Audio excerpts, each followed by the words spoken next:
Hello student, physics bye Kapil sir YouTube channel में आप लोगों का स्वागत है।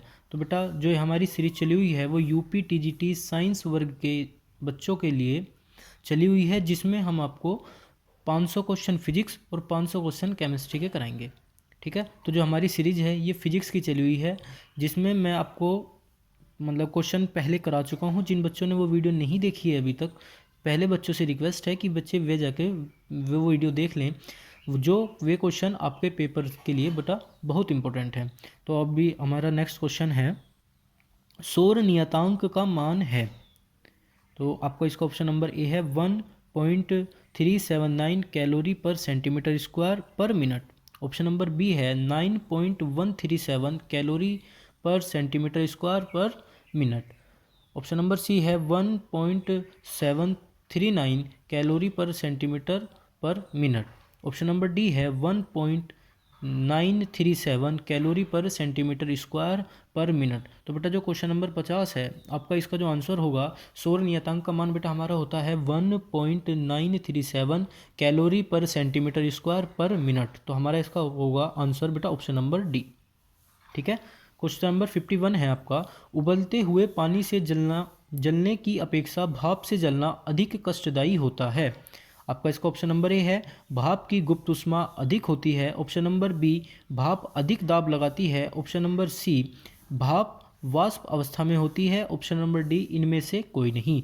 तो बेटा जो हमारा क्वेश्चन नंबर 51 है उसका आंसर होगा ऑप्शन नंबर ए, भाप की गुप्त ऊष्मा अधिक होती है। ठीक है, क्वेश्चन नंबर 52 है, किसी पदार्थ की विशिष्ट ऊष्मा निर्भर करती है। ऑप्शन नंबर ए द्रव्यमान पर। ऑप्शन नंबर बी आयतन पर। ऑप्शन नंबर सी प्रकृति पर। ऑप्शन नंबर डी उपरोक्त सभी। तो बेटा जो हमारा क्वेश्चन नंबर 52 होगा, इसका जो आंसर होगा आपका होगा ऑप्शन नंबर सी, कि जो किसी भी पदार्थ की विशिष्ट ऊष्मा होती है बेटा वो उसकी प्रकृति पर निर्भर करती है।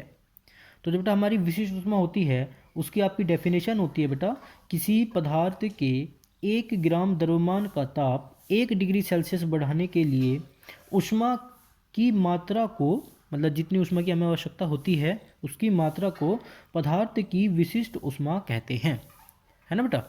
ऑप्शन नंबर क्वेश्चन नंबर 53 है, किसी पदार्थ की ऊष्माधारिता निर्भर करती है। किसी पदार्थ की ऊष्माधारिता निर्भर करती है, तो ऑप्शन नंबर ए है वस्तु के द्रव्यमान पर।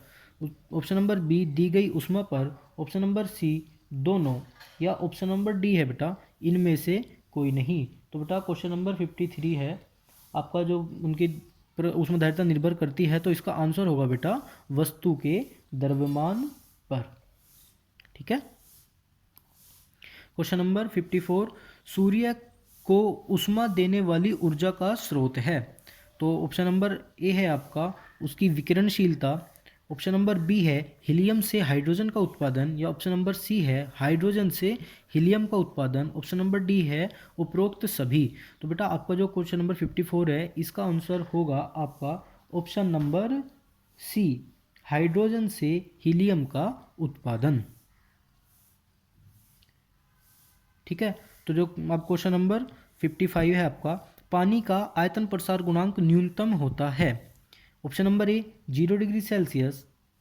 Option number B 4 degree Celsius. Option number C 12 degree Celsius. Option number D 15.5 degree Celsius. तो बेटा ये मोस्ट इंपॉर्टेंट क्वेश्चन है, जिस पर मैं लिख देता हूँ मोस्ट इंपॉर्टेंट। बेटा ये यूपी टीजीटी में कई बार पूछा गया है। तो जो इसका आंसर होगा बेटा वो होगा आपका 4 डिग्री सेल्सियस।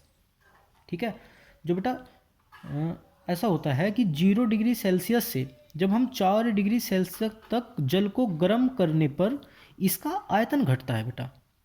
ठीक है, तो 0 डिग्री से 4 डिग्री सेल्सियस तक जब हम जल को गर्म करते हैं तो इसका आयतन घटता है, और जो इसका घनत्व है बेटा वो बढ़ता है। ठीक है, तो ये क्वेश्चन बेटा मोस्ट इंपॉर्टेंट है। जब 0 से 4 डिग्री तक हम जल को गर्म करेंगे तो इसका क्या होगा, आयतन तो घटेगा लेकिन घनत्व बढ़ता है।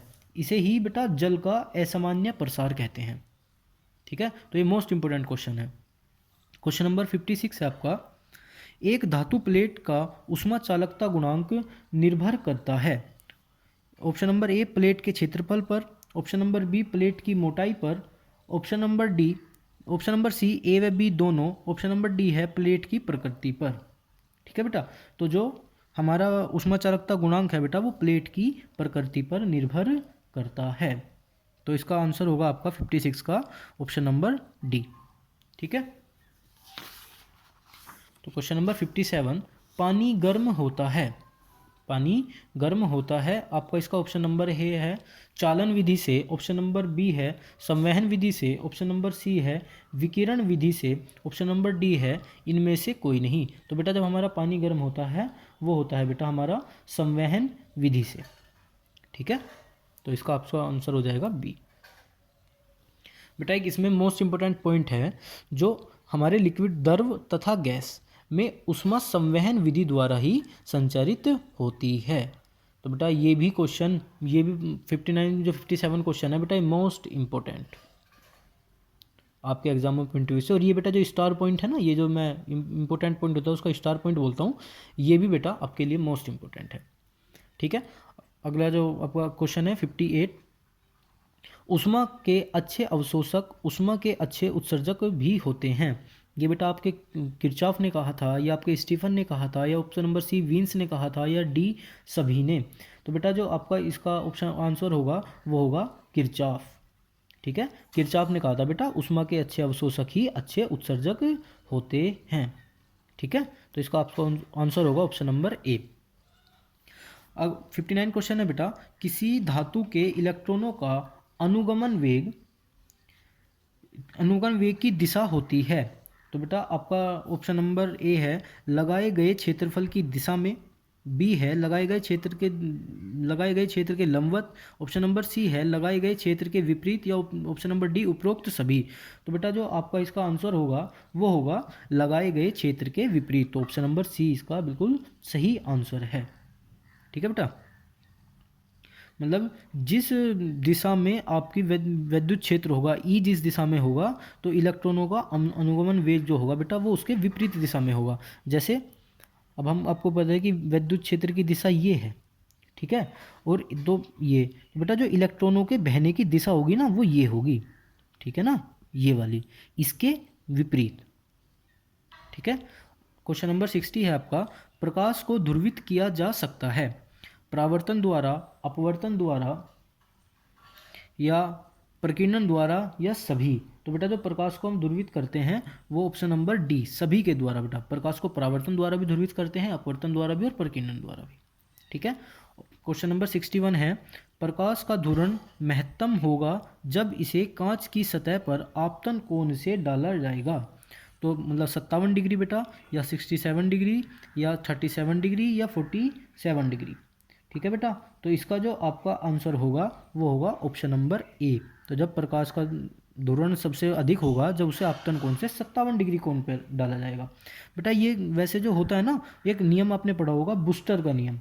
ठीक है, बूस्टर का नियम मैं आपको बता दूं, बूस्टर का नियम होता है बेटा जो हमारा परावर्तित प्रकाश में ध्रुवित प्रकाश होगा, प्रकाश की जो मात्रा है वो आपतन कोण पर निर्भर करती है बेटा। ठीक है, परावर्तित प्रकाश में ध्रुवित प्रकाश की मात्रा आपतन कोण पर निर्भर करती है, तथा एक विशेष आपतन कोण के लिए परावर्तित प्रकाश पूर्णतः समतल ध्रुवित होता है। ठीक है, जो मतलब आपने पढ़ा होगा बूस्टर का नियम, mu is equal to 10 IP। ठीक है ना, ये होता है बेटा आपका mu is equal to 10 IP। ठीक है, और जैसे हमारा कांच होता है तो कांच का अपवर्तन कितना होगा बेटा, तो ये हो जाएगा 1.5 इज इक्वल टू 10 IP। ठीक है, तो यहाँ से हो हमारा IP क्या हो जाएगा, IP is equal to 10 inverse 1.5। तो बेटा जो ये हमारा मान होता है ना, ये IP is equal to 10 inverse, ये होता है बेटा 57 डिग्री। ठीक है, तो कांच के लिए IP का मान जो होगा बेटा अपतम कोण का जो मान होगा वो होगा बेटा आपका 57 डिग्री होता है। ठीक है, तो इसका आंसर होगा आपका 57 डिग्री। ये बूस्टर के नियम से है बेटा। ओके, आज की वीडियो में इतना ही बेटा। अब अगली वीडियो में मिलेंगे आपको आगे के क्वेश्चन के साथ। तो बेटा जिसने बच्चे ने अभी तक पहली वीडियो नहीं देखी है, पहली वीडियो देखें, और अभी अगर आपको ये क्वेश्चन इंपॉर्टेंट लग रहे हैं तो बेटा चैनल को सब्सक्राइब करें और वीडियो को लाइक करें। और जो बच्चे यूपी टीजीटी की तैयारी कर रहे हैं साइंस वर्ग के, उनको ये वीडियो शेयर कर दें। ओके, थैंक यू बेटा।